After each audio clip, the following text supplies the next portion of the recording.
Olá a todos e todas que estão aqui com a gente. Está começando mais um Inteligência Coletiva, um podcast sobre tecnologia, inovação e negócios.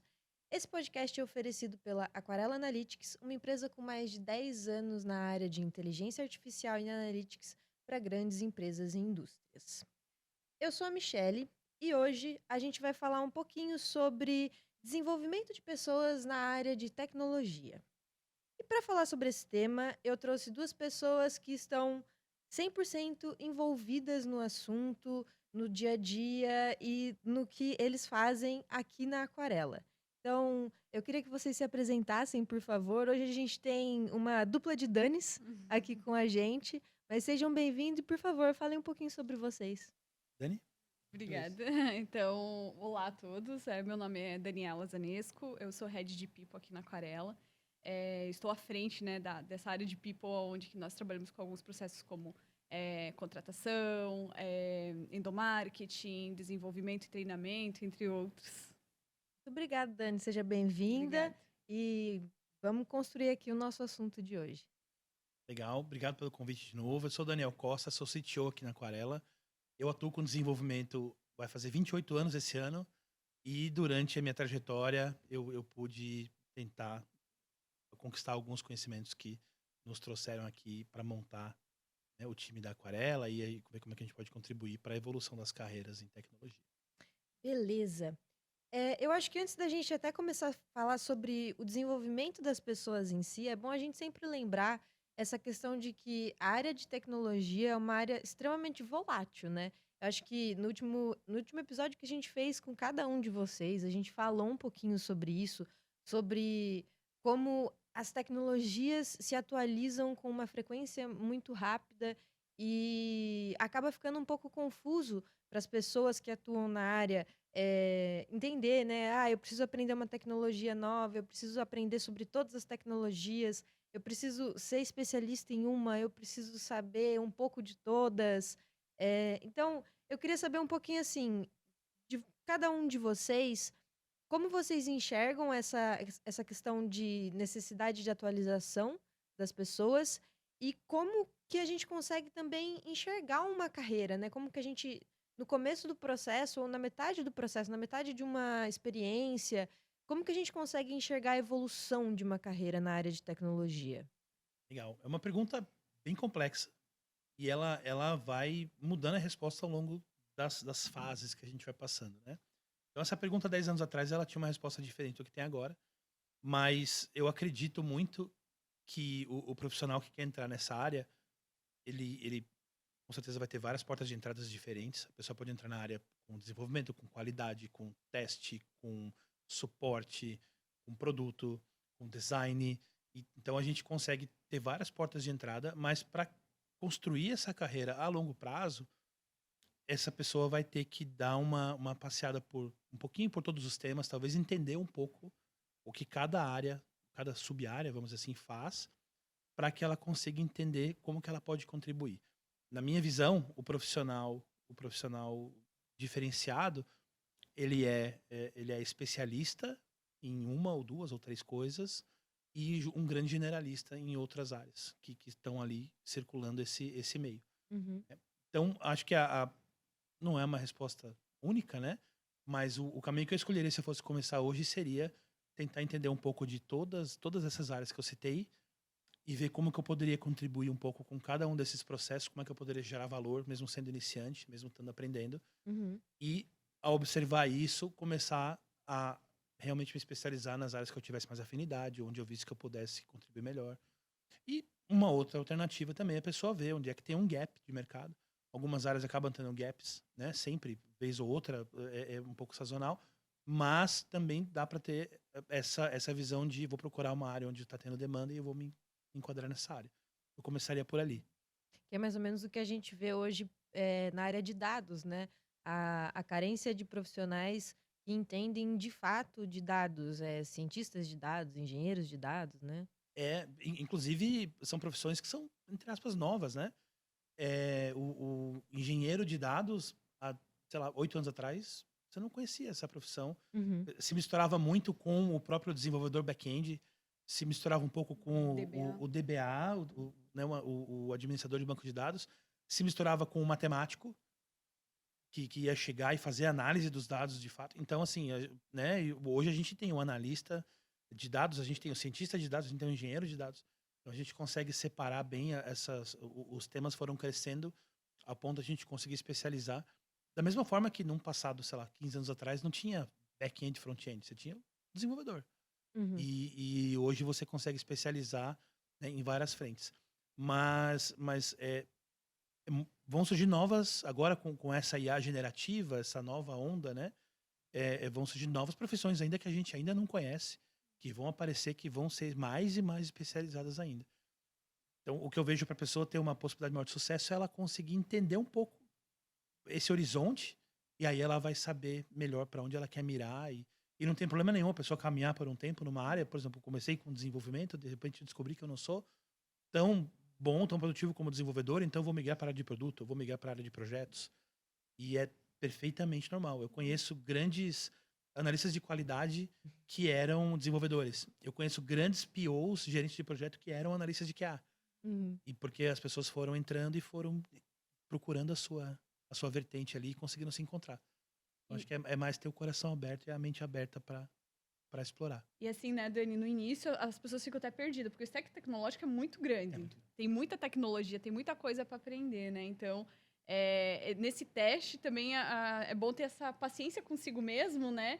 De ter esse foco. Então eu tô olhando aqui no front, né? Quais são as tecnologias essenciais, as tecnologias base para eu entender melhor disso, né? Porque senão é muita tecnologia, a pessoa fica perdida, né? Uhum. Exatamente. Em muito processo seletivo, às vezes a gente escuta isso. Nossa, Sim. isso eu não sei, mas tudo bem não saber, né? Acho que tem um básico ali, tem uma Perfeito. base, né? Perfeito. Você citando o caso ali do front-end, né? Tem, sei lá, pelo menos 5, 6 tecnologias diferentes para você fazer a mesma coisa no front-end. O fato de você saber uma delas não te elimina por não saber a outra em uma vaga. Porque você tem que entender o conceito. Quais são os conceitos apropriados, como é que funciona, como é que eu vou interagir com o time de back-end, com o time de produto. E isso é o diferencial do profissional. Ele realmente saber transitar e trocar essas informações e o conhecimento. A tecnologia, a gente aprende, perdão, da mesma forma que a gente aprende a operar um equipamento. Sim. São ferramentas. No fim das contas, o desenvolvedor ele tem que entender de lógica de programação, ele tem que entender de banco de dados, dependendo se for back-end, mas enfim. Ele tem que entender de uma série de conceitos e a forma como ele vai aplicar é transitória, a ferramenta é transitória. Porque daqui a 2 anos, talvez nenhuma dessas ferramentas exista. Uhum. E sejam outras. E aí a gente não pode ficar preso, né? Há muitos anos atrás, na época que eu era programador, tinha lá, não, eu sou programador Java. Aí tinha outro, eu sou programador PHP. E ficava essa briga. Né? Brigavam horrores, assim. Tipo, hoje os dois estão com uma demanda bem mais baixa do que era na época. Sim. Né? Existe, esses negócios não vão morrer nunca, mas a demanda é bem menor do que já foi um dia. Então, o que aconteceu? As pessoas tiveram que se reinventar à força. Então, no fim, estar aberto a essas possibilidades. O próprio stack tecnológico da Aquarela vive mudando, né? Mudando. Tipo, tem algumas tecnologias que estão aqui desde que a Aquarela foi fundada, mas a gente vai evoluindo, né? Então, existe uma tecnologia para o mesmo objetivo que às vezes vai ser melhor, então a gente muda e não tem problema em mudar, né? Claro, né? Não é também um caos, né, Dani? Exato. Mas é a evolução, né? Até se a gente pensa a questão, por exemplo, que nem você falou das IA generativas, elas estão surgindo e elas vão servir de apoio em muitos processos. E as pessoas que trabalham na área, a gente vai ter que começar a aprender a usar essas ferramentas de apoio, porque elas vão ajudar a gente a ter um processo mais otimizado, uma eficiência operacional maior. E tá tudo bem, às vezes, você não saber usar certinho, mas você conseguir chegar no mesmo lugar. Mas em algum momento a gente vai aprendendo, que nem você falou também de saber um pouco da base. Você precisa pelo menos saber que existe, saber mexer naquilo um pouquinho, né? A gente estava antes da gravação falando sobre a época que você ter o pacote Office era um diferencial numa vaga de emprego, né? E hoje em dia a gente já considera isso como um ponto de partida inicial, até para criança. Tipo, na escola da minha filha, ela tem conteúdo que vem pelo Google Sala de Aula. Uhum. E, tipo, poxa, minha filha não tem computador, não tem celular. Mas a premissa da escola é que as crianças de 8 anos têm. Então, eles Uhum. mandam, né? Virou um commodity, tá? Sim. E essas coisas todas que vão aparecendo vão eventualmente se tornar. Assim como o celular hoje é um commodity. E há 20 anos atrás, a pessoa tinha que comprar uma linha, pagar, sei lá, R$ 3.000, comprar um Sim. aparelho que era desse tamanho, né? Então, essas coisas vão se tornando parte do dia a dia e o conhecimento vai se tornando, a palavra me fugiu, mas garantido, assim, não, Aham. garantido que a pessoa vai saber aquilo. Então, a gente tem que estar pelo menos atento. A gente não precisa saber de tudo, É. porque não existe isso, Não tem como, mas né? a gente tem que saber o que está em torno do que a gente está disposto a aprender. E aí, entendendo o que está em torno, eu consigo me movimentar dentro dessa área para conseguir evoluir junto com as inovações que vão surgindo. Não ter essa expectativa que vai aprender, por exemplo, na faculdade. Fiz a faculdade de sistemas, vou aprender tudo que eu preciso. Não, a realidade é muito diferente, né? Então, é preciso muito dinamismo, muito autodidatismo para justamente... Os conteúdos estão na internet, tem vários cursos, várias fontes de conhecimento, né? Então, é muito essa atitude de buscar também, que é bastante importante e bastante um diferencial, né? Para o profissional da tecnologia. Sim. E assim, pensando do lado de uma empresa na área de tecnologia e como que a empresa em si ela consegue oferecer um apoio para os seus colaboradores para que eles se desenvolvam, para que eles individualmente consigam desenvolver a carreira deles. Como que a gente consegue trabalhar isso? Até pensando nessa questão de mudanças de stack tecnológico, mudanças das ferramentas ou novidades que aparecem, e a gente às vezes tem que avaliar se a gente vai utilizar essa novidade ou não, né? Como que a gente consegue coincidir, né? Aliar a empresa ao desenvolvimento individual de cada um. Puxando a sardinha para people, feedback. Eu acredito que feedback ele é uma ferramenta mais importante, mais poderosa no desenvolvimento, né? E o Dani vai concordar comigo, né? Que para esse desenvolvimento tanto de soft skills quanto de hard skills, né? Tanto comportamental quanto tecnológico. Porque hoje a gente tem os nossos tech leaders, né? Tem o Dani aí que tá, né? Tem o time dele ali de tech leaders. Eles estão à frente de fornecer esse feedback de pontos fortes, de pontos de melhorias de cada um e oferecer o caminho. A Uhum. pessoa que vai trilhar o caminho dela, né? Mas é importante ter essa pessoa que vai direcionar e que vai oferecer esses feedbacks, que vai oferecer essa facilitação para esse conteúdo também, né? Se o Dani quiser É complementar. muito bom. Eu acho que os gestores, né, de pessoas, a Dani comentou de mim, dos tech leaders e tal, eles também têm e os próprios seniors, mesmo Uhum. que não tenham um cargo de liderança formal, essas pessoas com mais experiência, elas têm vamos chamar de dever moral, de mentorar as pessoas com menos experiência. Né? Justamente para poder mostrar, olha, lá no passado eu fui estudar por esse caminho aqui, e isso para mim não gerou muito resultado, porque me faltou tal habilidade para eu compreender aquilo à época. Uhum. Então foi mais difícil, talvez se você pegar esse caminho, né?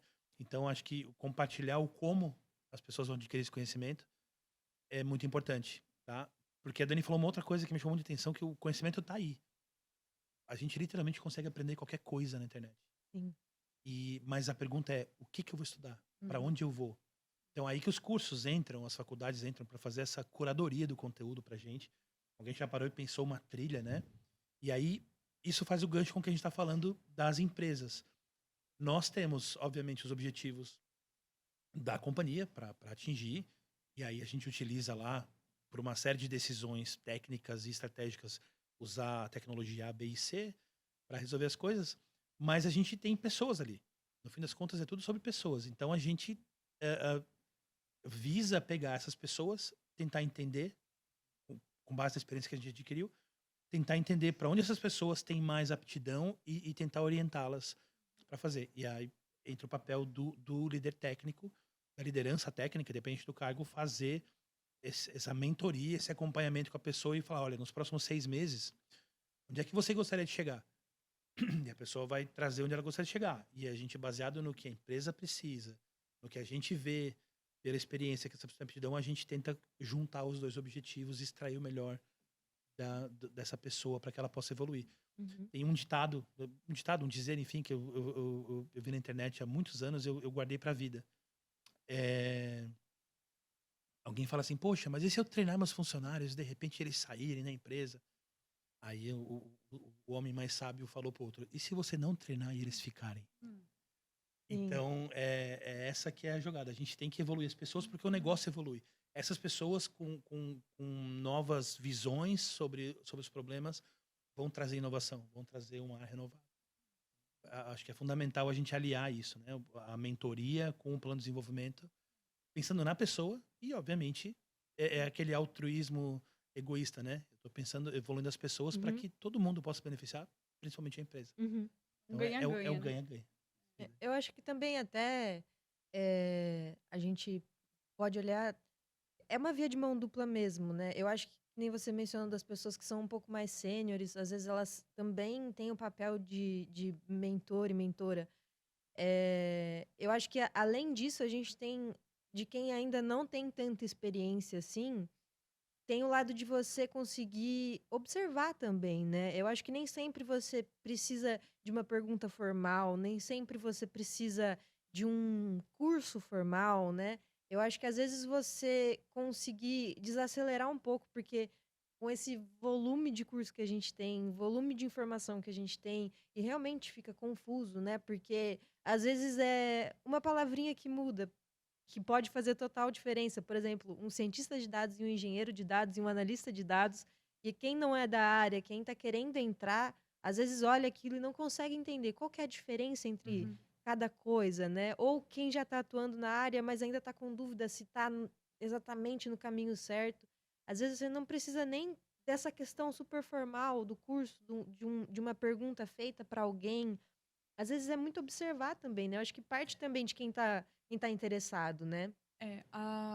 Isso até deu um insight que é algo que o Dani fala muito, né? Que quando você está fazendo feedback com a pessoa, você está presente. Você ouvir a pessoa de verdade. E é o que você trouxe. Quando você está presente para aquela pessoa, você consegue identificar o que a única pessoa quer chegar de Uhum. verdade. Porque às vezes a pessoa tem ali. Ela fala com base no que ela acha que tem que falar, mas às vezes tem algo ali nas entrelinhas que só a presença, né, do líder, a presença das pessoas também dentro dessa reunião, o liderado, né, Uhum. vai fazer diferença. E hoje, como a gente está muito conectado e a gente trabalha home office, acho que esse é um dos grandes desafios, Sim. é a presença, né, a presença naquela reunião para ouvir de verdade o outro. E fornecer, né, essa devolutiva de verdade para o outro é algo muito humano que faz Uhum. bastante diferença num processo de tecnologia, numa empresa de tecnologia.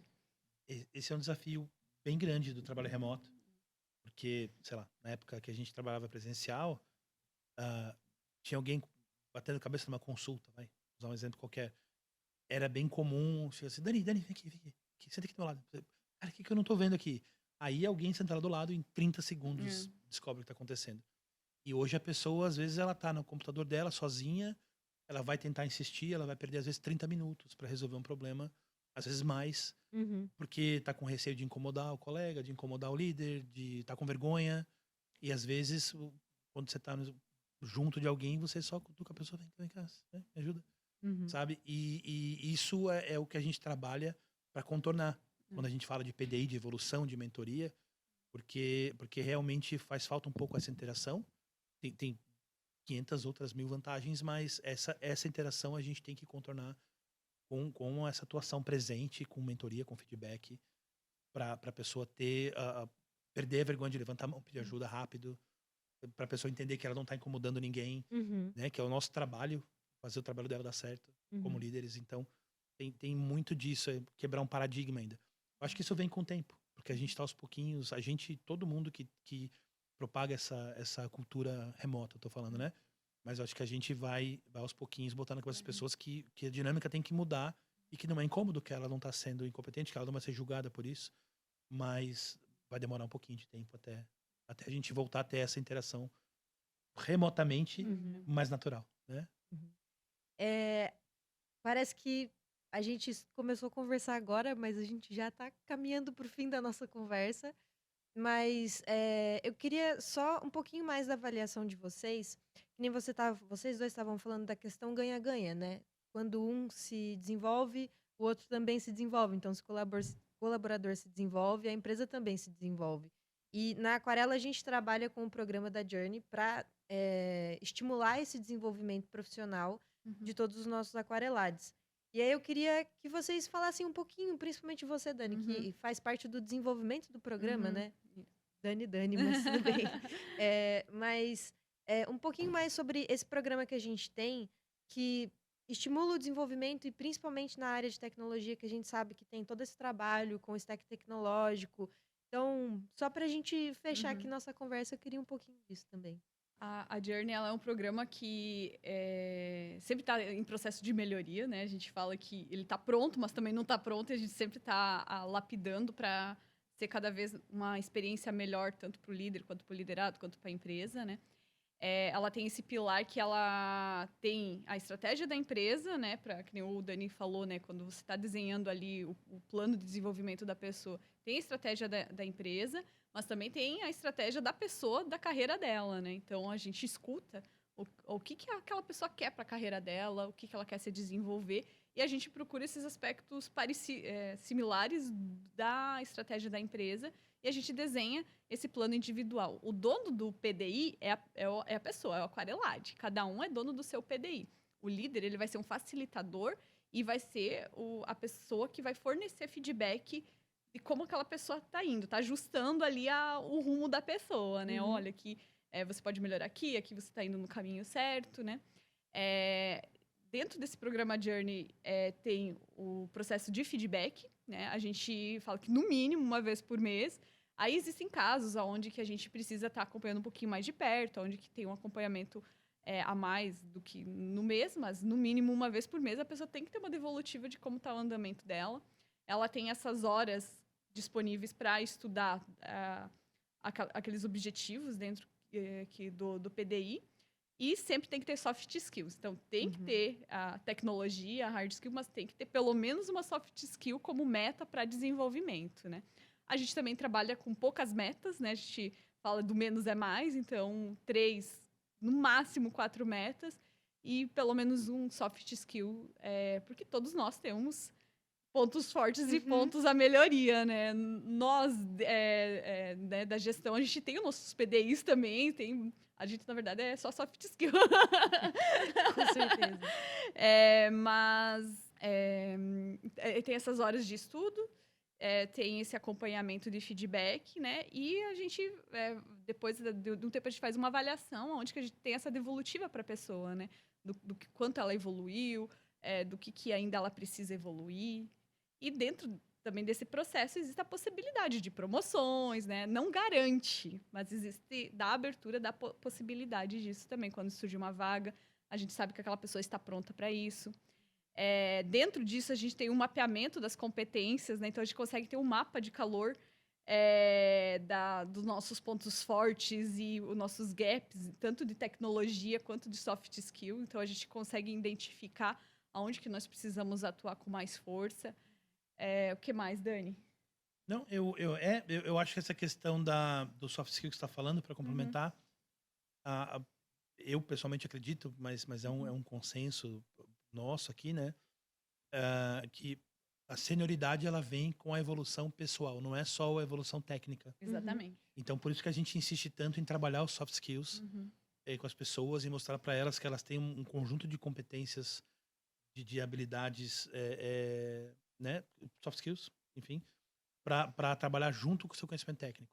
Então, a pessoa somente com soft skills lá em cima e baixo desempenho técnico não está evoluindo, né? A pessoa com alto desempenho técnico e baixíssimo soft skill também não está evoluindo, porque essa balança, se ela está desequilibrada, ela causa um problema para o resto do time. Então, a pessoa às vezes pode estar entregando todas as tarefas dela e tá ignorando o resto do time. Sei lá, tá fazendo uma coisa que não é para fazer, não sei. Né? São casos que podem acontecer. Você vê times que têm pessoas assim muito fora da curva tecnicamente. Não no Coreia, então as empresas assim, eu já presenciei muito isso. A pessoa trabalha sozinha, é o exército de um homem só e rola, sei lá, egoísmo, talvez, não sei, mas a pessoa só quer entregar e alguns gestores, infelizmente isso hoje está mudando muito, né? Mas alguns gestores mais à moda antiga sempre avaliaram, não, mas a entrega do cara é fenomenal. Mas aí todo mundo evita a pessoa, né? Tem coisa que só se a pessoa sabe dela fica encastelada. Então a gente entende que esse balanço entre evolução técnica e de soft skills, né? Eu sou músico, vou sempre usar exemplos de música, né? Mas aí tem quando você entra numa banda, assim, tocar direito é o mínimo. Uhum. Você tem que chegar na hora, você tem que, né, ser prestativo, enfim. Então muita gente fala, não, mas eu sou um baita músico. Problema seu, né? Boa sorte. E depois de um tempo, o que vai fazer tipo, você precisa de uma experiência técnica para se consolidar, ganhar uma autoridade técnica. Mas depois de um tempo, não é mais a tecnez, Não é é. soft skill. Por isso que eu Exatamente. falei, o nosso PDI é só soft skill. Porque hoje o que mais demanda de pessoas de gestão são os soft skills, né? São essas habilidades sociais, pessoais, né? Que vão fazer com que a gente consiga fazer uma gestão de pessoas, né? Então, dentro de uma carreira é bastante importante já ir desenvolvendo lá do início, para ao mesmo tempo que você vai se fortalecendo tecnicamente, se tornando autoridade técnica, mas também desenvolvendo essas competências pessoais, competências sociais, né? Para quando chegar nessa fase de senioridade, realmente ser um sênior, né? Uhum. Bom, eu queria agradecer vocês por terem compartilhado um pouco mais com a gente. Eu espero que vocês voltem mais vezes. E fica aí o convite para virem. A gente traz outros assuntos, um pouco mais na área de desenvolvimento, um pouco mais na área de pessoas. Mas muito obrigado e até uma próxima para vocês. Obrigado Muito pelo obrigada. convite, valeu. E para quem está em casa acompanhando a gente, se quiser saber um pouquinho mais sobre tecnologia, inovação e negócios, pode acompanhar nossas redes sociais ou nosso blog, aquaré.lá/blog. E eu vejo vocês no nosso próximo episódio.